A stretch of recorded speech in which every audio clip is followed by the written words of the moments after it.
আজকে আমরা গসাগু এবং লসাগু থেকে কিছু অঙ্ক করব। দেখো ফার্স্ট অঙ্ক কি বলেছে, এটা সুবিদ দাসের ম্যাথ বই, শুরু থেকেই করছি গসাগু লসাগু। ওনাকে বলছিল যে গসাগু লসাগুর কিছু ট্রিক্স আমাদের শেখাবেন। তো দেখো 7-16, 21-32 ও 49/8 এর গসাগু কত। দেখো যখন ভগ্নাংশের গসাগু করব তখন কি চেয়েছে, গসাগু চেয়েছে, তাহলে ওপরটা মানে লবের গসাগু করব আর নিচ মানে হরের ঠিক উল্টোটা লসাগু করব, তাহলে আমরা ডাইরেক্ট অ্যান্সার পেয়ে যাব।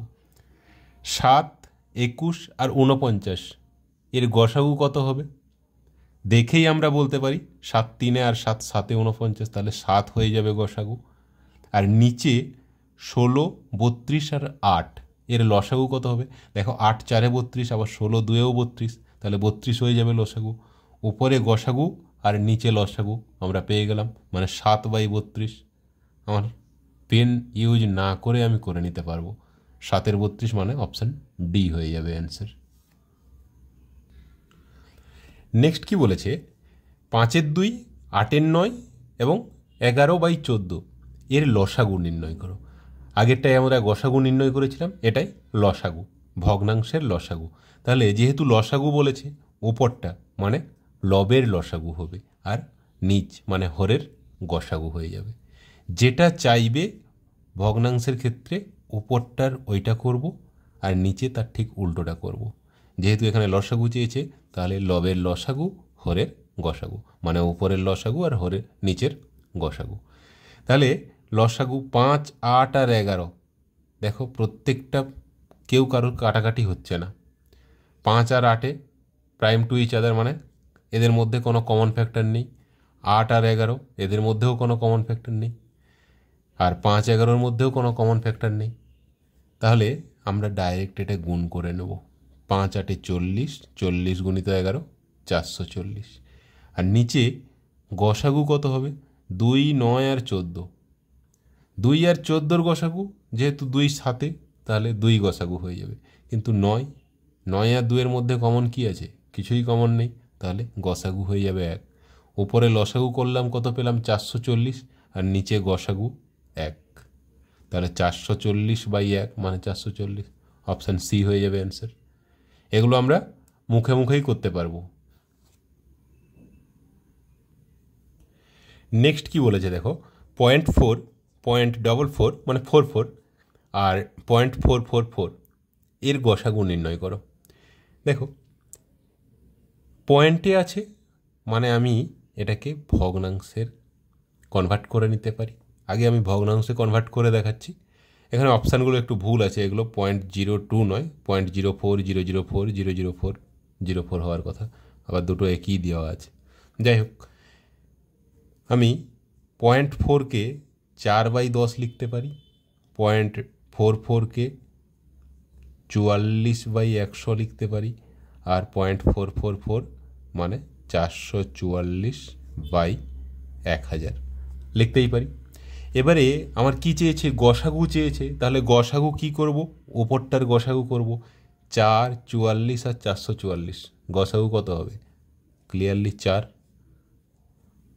আর নিচটার কি করব, লসাগু 10, 100 আর 1000, লসাগু হয়ে যাবে 1000, তাহলে নিচে হয়ে যাবে 1000।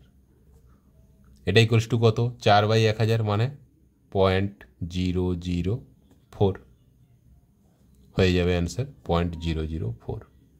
এবারে পয়েন্টের ক্ষেত্রে যদি এরকম একই নাম্বার থাকে, আমরা একটা এত কিছু না করে করব।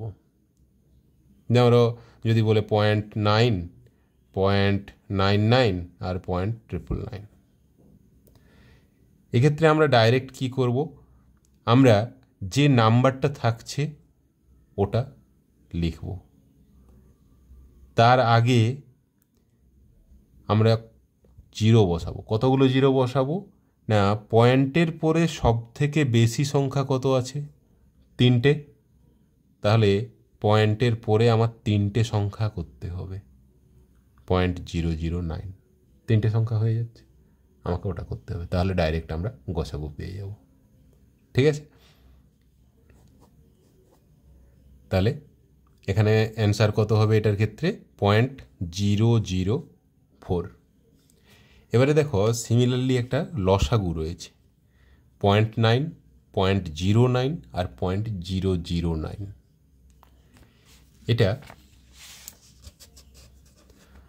0.9কে আমি 9/10 লিখছি। এখানে কিন্তু 0.9 আর 0.99 0.999 নেই, 0.9, 0.09, 0.009 রয়েছে।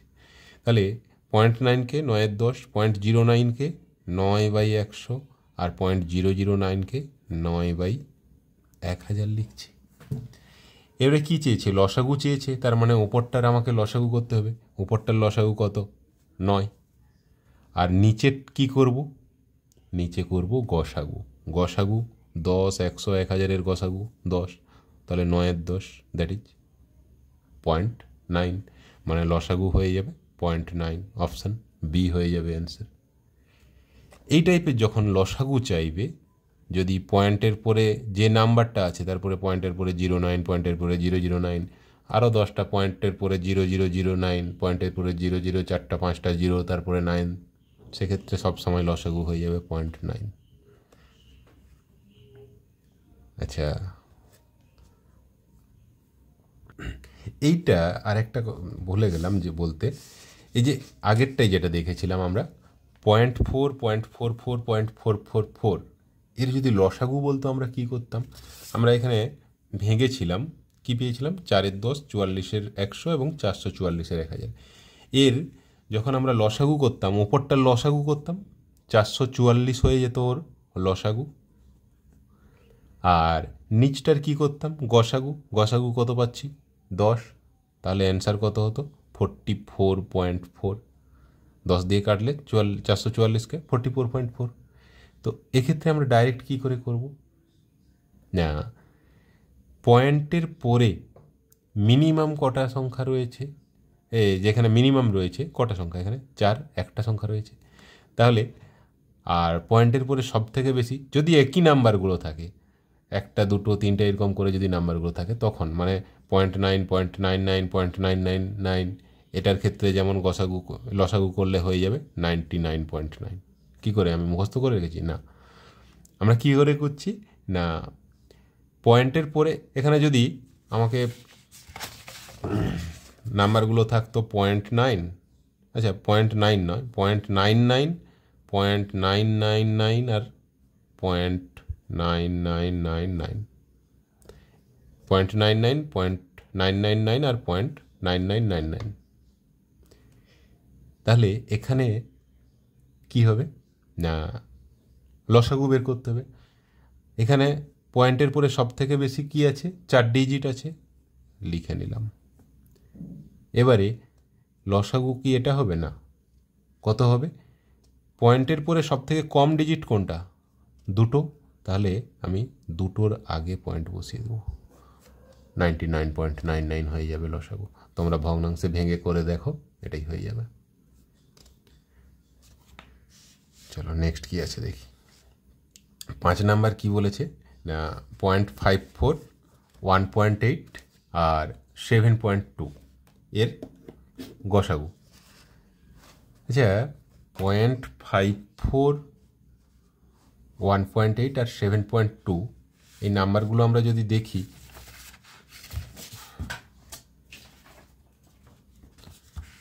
সব দেখো 18 এর গুণিতক রয়েছে, 18 3-এ, 18 4-এ। তাহলে আমরা এটাকে যদি ভগ্নাংশে ভাঙতাম কি করতাম? 54/100, 18/10, 72/10। এবারে আমরা গসাগু করতাম 18, 54 আর 72, এর গসাগু পেয়ে গেলাম 18। আর নিচে লসাগু করতাম, নিচের লসাগু 100, দ্যাট ইজ অ্যান্সার হয়ে যাবে 0.18। নর্মালি আমরা ভগ্নাংশে ভেঙে করলে এইভাবে করব, কিন্তু যখন আমি ডাইরেক্ট যদি এটা করতে চাই পয়েন্ট থেকে, তাহলে কিভাবে করব? এখানে যেহেতু গসাগু চেয়েছে, আমরা কি করব? পয়েন্টের পরে সব থেকে বেশি সংখ্যা কোনটা রয়েছে? 2টো ডিজিট রয়েছে, তাহলে পয়েন্টের পরে আমাকে 2টো ডিজিট করতে হবে। আর এই সংখ্যাগুলো পয়েন্ট বাদ দিয়ে যে সংখ্যাগুলো রয়েছে তার গসাগু করতে হবে। পয়েন্ট বাদ দিলে 54, 18 আর 72, তার গসাগু কত হচ্ছে 18। এবারে এই 18কে আমি পয়েন্টের পরে সব থেকে বেশি ডিজিট যেটা রয়েছে সেটাকে করব। পয়েন্টের পরে এখানে সব থেকে বেশি ডিজিট দুটো রয়েছে, তাহলে আমাকেও এখানে পয়েন্টের পরে দুটো ডিজিট করতে হবে, তাহলে 0.18 হয়ে গেল। এটা গসাগু যদি হতো যে 9 আর পয়েন্টের পরে দুটো ডিজিট করতে হতো, তখন কি করতাম 0.09 করে দিতাম। ঠিক আছে, চলো নেক্সট দেখা যাক। নেক্সট কি বলেছে, এক্স ও ওয়াই এর গসাগু জেড হলে এক্স বাই জেড ও ওয়াই বাই জেড এর গসাগু কত। এক্স ওয়াই এর গসাগু দিয়ে দেওয়া আছে জেড, এক্স বাই জেড আর ওয়াই বাই জেড এর গসাগু চেয়েছে।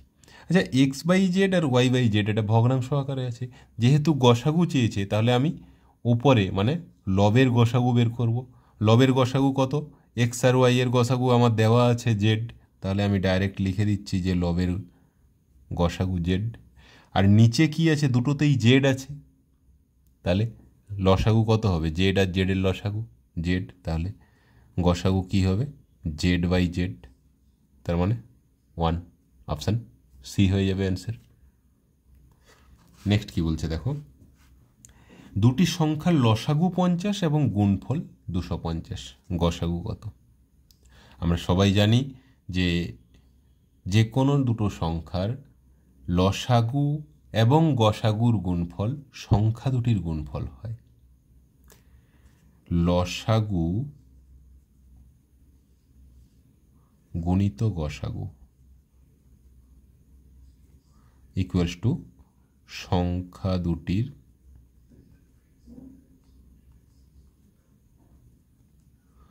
আমার হ্যান্ডরাইটিং খুবই দারুণ হ্যান্ডরাইটিং, একটু ভালো করে বুঝে নিও।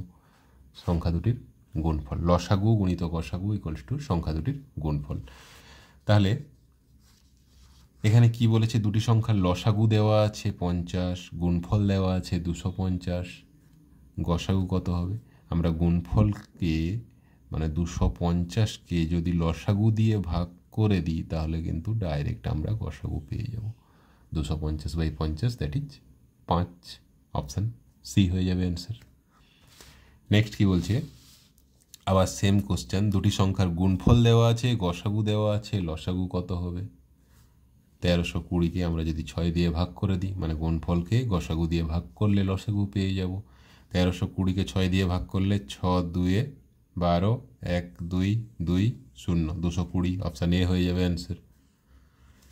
নেক্সট কি বলেছে, আসছে না,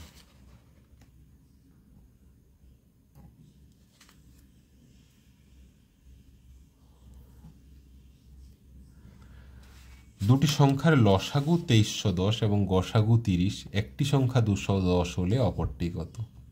একই জিনিস জাস্ট ঘুরিয়ে দেওয়া আছে একটু।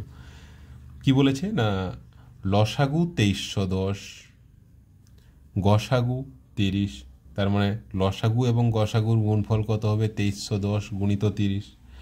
একটা সংখ্যা দেওয়া আছে 210, তাহলে একে যদি ওই সংখ্যাটা দিয়ে ভাগ করে দিই তাহলে আর একটা নাম্বার পেয়ে যাব। তাহলে 2310 গুণিত 30/210, তাহলে 30 7 7 3 21 2 1 3 0, 330, অপশান ডি হয়ে যাবে অ্যান্সার। লাস্ট কি বলেছে, দুটি সংখ্যার গসাগু 9 এবং সংখ্যা দুটির লসাগু 270, একটি সংখ্যা 54 হলে অপরটি কত। একদম জাস্ট আগের অঙ্কটা ডিটো, এটার অ্যান্সার তোমরা জানিও। এটা পিএসসি ক্লার্কশিপ এক্সাম 2008 এসেছিল, এটার অ্যান্সার পারলে করে দেখাও।